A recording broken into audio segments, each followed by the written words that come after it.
quand on fait de la politique politicienne, qu'on a des devoirs vis-à-vis du président de la République. Mais il a d'abord un devoir vis-à-vis des Français. Et là, il est temps de s'émanciper. On va pas jouer éternellement les petits garçons qui amusent le président, un verre de whisky à la main, en racontant des histoires ou en moquant tel et tel personnage politique. Mais c'est à cela qu'ils se sont adonnés et l'un et l'autre au fil des années. Il ne doit pas être le gentil toutou de Monsieur le Président. Et à partir de là, la démocratie française s'en trouvera renforcée.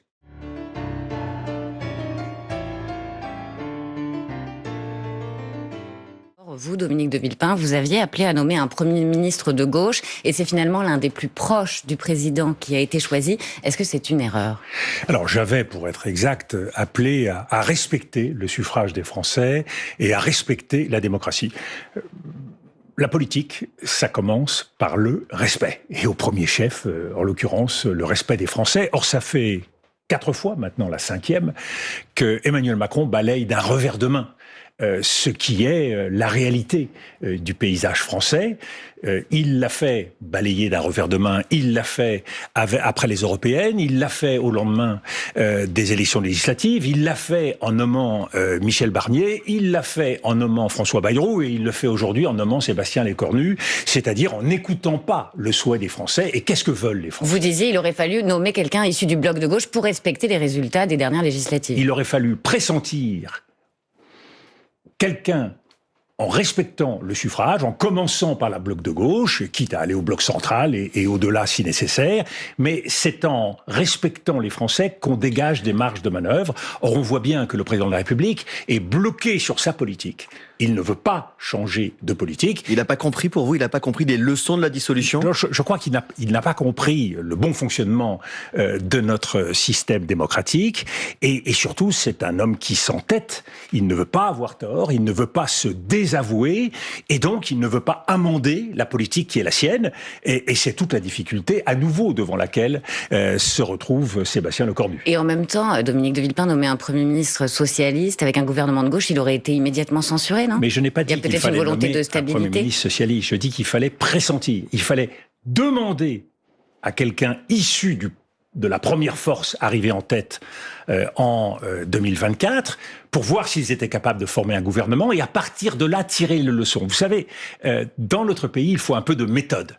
Le président de la République n'a pas de méthode. Il a choisi l'un des représentants du plus petit parti de l'Assemblée nationale avec Michel Barnier, puis il a poursuivi avec François Bayrou, qui est l'un de ses proches. On ne peut pas dire que le message de 2024 soit continué, allez-y, on est très content. Donc le président de la République devrait écouter les Français et à partir de là, comprendre qu'on attend de lui une ouverture politique. Et ça, je crois que c'est quelque chose qu'il ne fait pas. Vous pensez que Sébastien Lecornu, dans la cour de Matignon hier, adresse un message, une ode à l'humilité au président de la République ? Conscient ou inconscient, en tout état de cause, vous savez, les leçons, il faut les prendre d'où qu'elles viennent. Je pense que le président de la République doit faire preuve de moins d'arrogance et de davantage d'écoute des Français. Aujourd'hui, c'est sa responsabilité qui est en jeu. On peut s'amuser avec la politique, on peut choisir ses amis et encore ses amis. À un moment donné, il faut constater la situation du pays. Il n'a plus que comme carte, après Sébastien Lecornu, que la dissolution et la démission. Le moins qu'on puisse dire, c'est qu'il est en train de jouer avec la démocratie française et qu'il met en péril le bon fonctionnement de nos institutions, alors qu'il est censé être le garant. Donc je crois que les Français n'en peuvent plus. La défiance qui s'est exprimée hier dans la rue montre bien, même si tous les Français n'étaient pas dans la rue, loin de là, on l'a vu. 175 000 manifestants, 100 000 de moins que le premier jour des Gilets jaunes. Un sentiment d'écœurement vis-à-vis de la politique, eh bien ça, je pense que tous les Français le ressentent extrêmement profondément. On aimerait enfin être écoutés. Vous l'avez connu en 2006, cette défiance au moment du CPE que vous aviez porté, qui avait finalement été enterré. Aujourd'hui, qu'est-ce que vous dites à Sébastien Lecornu ? Le projet a été retiré. Exactement. Ça, c'est la démocratie. Voilà. Donc aujourd'hui, vous dites à l'exécutif, il faut entendre cette colère. Mais bien sûr. Il faut remiser les mesures irritantes. Elle n'a pas été entendue avec les Gilets jaunes. Elle n'a pas été entendue avec la réforme des retraites qui est passée en force. Aujourd'hui, on le voit bien, elle n'est pas entendue à nouveau. On peut avancer comme ça, mais à un moment donné, patatras, les choses se brisent. Et donc, il faut être attentif. La démocratie, c'est un bien fragile. Il faut l'arroser quotidiennement. Il faut prendre soin de ces roses. Eh bien, malheureusement, je vois qu'il y a trop peu de responsables politiques aujourd'hui, et en tout cas pas suffisamment le président de la République, pour prendre la responsabilité, pour prendre soin de la démocratie française. Sébastien Lecornu a reçu dès hier après-midi les partis du socle commun. Il doit poursuivre avec les oppositions. Pour vous, à quel point il doit renouveler, ou à quel point il doit élargir le gouvernement, où est-ce qu'il doit s'arrêter? Est-ce que vous seriez prêt, vous, à aider? Alors l'impasse, elle est triple. Elle est politique, on le voit. Elle est aussi sociale, quand on voit la crise qui s'exprime dans la rue, et elle est aussi financière, budgétaire. Donc la tâche de Sébastien Lecornu, c'est une tâche lourde. La question me concernant ne se pose pas. Pourquoi? Parce que la responsabilité aujourd'hui qui est en avant, c'est le tête-à-tête entre Sébastien Lecornu et l'Assemblée nationale. C'est donc avec les groupes parlementaires. Et de ce point de vue-là, il a raison de s'entretenir avec les groupes parlementaires, avec les différentes formations, pour essayer de trouver des marges de manœuvre. Mais c'est pas mission impossible, Dominique de Villepin. Non, François Bayrou s'y est cassé les dents, Michel Barnier aussi. Pourquoi Sébastien Lecornu réussirait? Il y a une dramatisation qui s'est faite autour de la situation actuelle. Elle n'est pas facile parce que nous avons trois blocs politiques, donc elle n'est pas facile. Mais il n'est pas impossible d'arriver à un compromis. Et sur quel point, que la grande faute de Michel Barnier et de François Bayrou, c'est d'avoir voulu viser trop haut, d'avoir voulu sculpter leur image dans l'histoire et sans doute d'avoir voulu préserver leur chance pour l'élection présidentielle. 44 milliards, vous dites, c'est absurde, c'est trop. L'Union européenne, la Commission, nous demande au moins 15 milliards. Le Parti socialiste propose 25 milliards. Je pense que si on est autour de 25-30 milliards, on est dans les purs.